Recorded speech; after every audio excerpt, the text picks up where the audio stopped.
Hello, I'm Justin Urquhart Stewart, and welcome back to you. If those of you who've been listening to me before or watching, and if you're new to us, then welcome. Well, this week, I think I ought to just try and emphasize, I suppose, some issues that are occurring as, of course, the economies are opening up.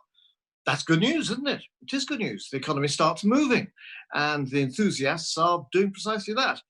However, the pessimists are also saying, beware the second wave of the virus, I mean. And of course, it's not so much whether there is a second wave or not, it's almost the fear of it itself, which has caused enough nervousness, as we've seen in the markets throughout the past week or so. And we're liable to see more of that.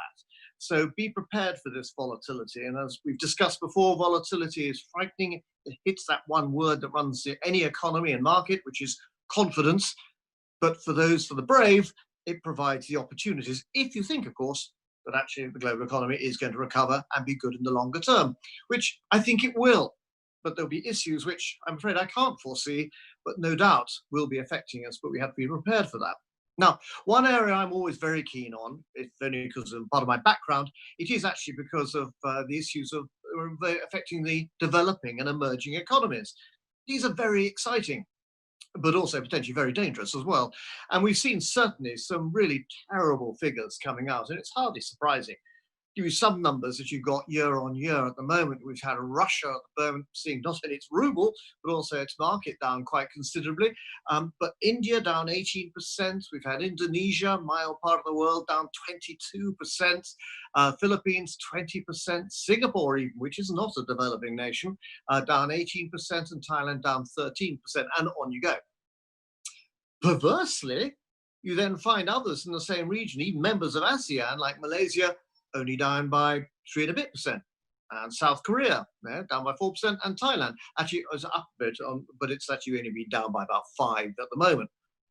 So, no, it is not all doom and gloom, but what it does show us here is you've got to be prepared to actually see this volatility. If you're already in those markets, you've already lost quite a lot already, and so the question is, do you think you're going to see that further drop, or can you recover elsewhere? Well, what you will see is if there is a stronger developed nation recovery, then you will see the reflection on this. From these very low areas, I think there is some positive element to it, but be very wary. As I've mentioned before, the stock markets in developing nations do not always reflect the economies of those developing nations, dominated by a few companies which are often related to the primary parts of the economy, which may not necessarily be broadly reflective. So, for example, someone like Indonesia will be palm oil, and oil. And so that's what you're investing in, whereas actually you invest in the Indonesian market itself, you'll have all sorts of strange things in there. So maybe sometimes with these countries, look at the commodities behind them rather than necessarily the companies. So investing in palm oil or oil is as good a reflection of investing in some of those countries rather than necessarily having to go through the risk of investing in the country itself, i.e. somewhere like Russia and the ruble, where you would get hit there, and the same with some of the others like Indonesia. So although you see these as bad situations at the moment, keep an eye on them because they're worth actually picking up at some stage. I would hold off for the moment because you're actually going to see some further concerns as companies start coming through with their bad results, which is inevitable. We've already had the GDP figures out in the UK, and we've seen them in the US. GDP figures showing roughly 20% drop in April. May and June, they may say going to be a little bit better, but marginally so. I'm afraid we're still going to see bad news coming through. And the bad news gets a little bit better, but it's still bad. But it's improving, and that's the bit to actually take away.